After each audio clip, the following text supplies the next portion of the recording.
It is I, your lady, when a storm. I am here with Anechoic Birds and Winter Spirit for Ladies, Lillies, and Laughter. Another edition. I am so excited. I hope you are excited because we have a phenomenal times three young poets here to bless us and tell us a little bit more about her. And she happens to be on the flyer. Please introduce yourself to everyone, Miss BMO. Hi, everybody. My name is Bimo, and I'm a local poet in Columbia, South Carolina. Yay! All right, so I like to start this thing off always the same way. And the first thing I would love for you to do is tell us how we can follow you, how we can get in contact with you if you do that. However, how do we find BMO in the world? The easiest way to find me is on Instagram. My Instagram is at underscore b.moe. That's it. That's it. Just that. Go. Okay. You know what You I'm can saying. you can check me out on TikTok too, and that is at bmo bmoe writes with the S. Nice, nice, very nice. Well, we're gonna jump right into this because I want to get your perspective on so many things. So, as a woman finding her place in the poetry community, how has your voice evolved as you've grown more confident in who you are?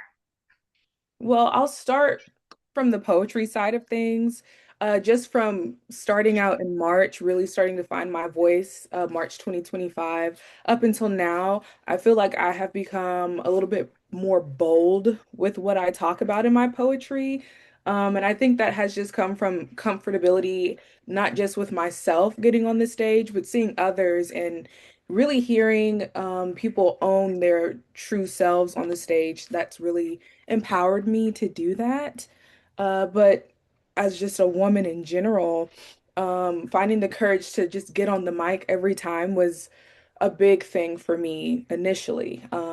Just having that strength to do it. And I think once you start to work out a muscle, it really grows on you. So now in my day-to-day life, I am a lot more confident when it comes to asserting myself or just going up and talking to people in general. It's really helped me come out of my shell a little bit. I love it. I love it. I love it. And we are so glad that you are coming out of your shell. So, ironically, many women are taught to shrink themselves, fall back, don't be that person. But what did it take for you to claim your space, unapologetically being BMO? Mhm. I think the biggest thing I have to do is attribute that to my faith. Just getting deeper in my relationship with Christ and knowing that this is something that He blessed me with, the ability to do poetry, to share testimony, to let other people hear and heal. I think that's really empowered me to move forward because if it was just me, my notebook would stay full forever. But knowing that this is something that's helping me, but also helping others at the same time has really fueled me to want to keep pushing forward and to keep growing. Oh, I love that. And a fellower of faith, okay? Because if it was just Winter, ooh, we don't know how that would have turned out. um, in what ways has your poetry helped you reclaim your power, your truth, and your identity as a woman? Absolutely. So I think naturally I'm more reserved, I'm more quiet, and I'm very good at just not speaking on things. So if something bothers me, I'll swallow it, I'll journal about it, and I'll call it a day. Poetry has really given me the opportunity to say the things that I would not typically say straight in front of people. So getting to truly speak my mind in a way that I know won't hurt anybody else, but can help somebody at the same time and also help me feel heard has been super, super beneficial and amazing. I you said something in there. You said help but not hurt. I know I'm going off script, but you got to give me a little more about that. Does that mean you don't want to ever step on toes in your poetry? Or Um, I think in my poetry, that's where I feel more comfortable with stepping on the toes. I feel like I could say whatever in a poem, and really at the end of the day, people in the audience just have to take it. But if you're in a regular conversation, sometimes if you say certain things directly to somebody, it's gonna hurt. So the opportunity to say it and get it out without worrying how the words are going to hurt somebody else's feelings, it's just really powerful and beneficial. Hey, all right. I like that. You just got to take it, audience. Got to take it. So you have encountered so many women in your walk. How important has the support of these women been, as poets, any creatives, any mentors in your journey so far? I would say the impact of women in every aspect of my life has been incredibly, incredibly amazing and so important. Just from the start with getting on the mic, I was in a small group and it was just me and a lot of older women. And they have poured so much life into me up into that point that I really just felt empowered and encouraged to just show up. I wasn't even planning on getting on the mic, and I said, well, why not? And having people like you, Winter, of course, and so many other women in our poetry community just telling me that it actually is good and to keep going, that has been paramount to get to where I am now. So many women, especially my church mentor, my mom, my church sisters, they've been there in the audience, they've heard the words and just poured life into me. So having the support of so many women, it really does warm my heart and build my confidence. Oh, I love it. I love it. Oh, sisterhood is amazing. It is amazing. See, she is telling you the healthiness in this thing. Yeah. So look, women are often told, you got to be strong without being soft, which to me already poses a problem. Yeah. Strong but not soft. Wait a minute. So how do you balance? How do you balance that vulnerability of the strength and the softness in your performance? Well, for starters, I feel like there is strength in softness, there's strength in vulnerability. I think if you can't be vulnerable, if you can't be soft, then that's a weakness, that's not a strength. To be able to break the walls down and be a little loose, that's a strength that not many people really carry on a regular basis. But as far as in my poetry, I feel like I love to drop a heavy bomb in my poems sometimes, something that's very heavy, and I don't like to leave my audience sitting with that. So I sprinkle in a few jokes here and there because a little chuckle never hurt anybody, and just kind of balancing that throughout. And I think that really just helps to digest heavier stuff. But there's strength in the sad stuff anyway. So I think putting them together really does tie it all in a nice bow. You are right. Ooh, I love how you said it. Tied in a nice bow. Ooh. Then we're gonna pull the string and let it all out. No. So, um, as your journey has progressed from start to where you are now, I know there has to have been a point where there was some self-doubt, some fear.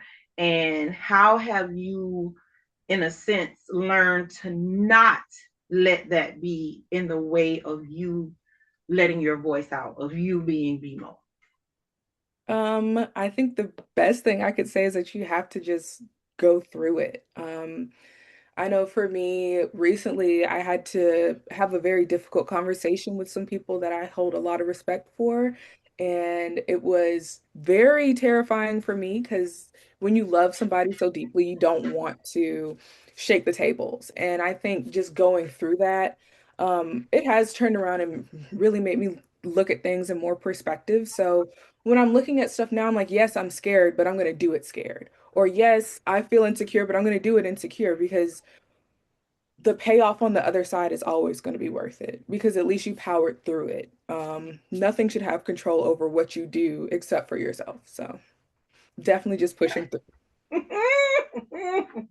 I'm loving this interview. Let me just go ahead and say that. You like a whole Maya Angelou wrapped up in this cute young face. I don't, this is the wisdom that you over here spitting. You are right. You have been around some seasoned ladies because Yeah. it shows. It definitely shows. And speaking of which, you are a feature for Ladies, Lillies, and Laughter, which is Yeah. all about us honoring the strength of women through joy, through beauty, shared experiences. What does this opportunity mean to you as a rising female poet?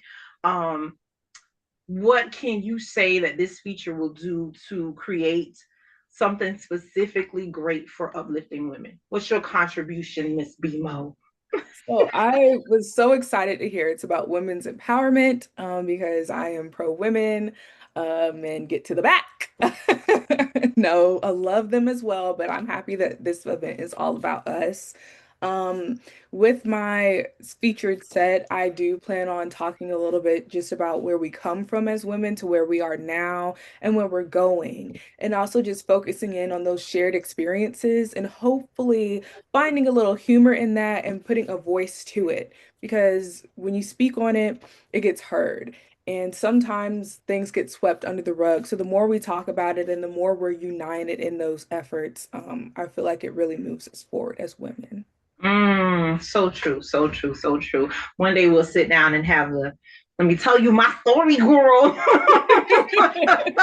moment, and then everybody can see how all of that goes.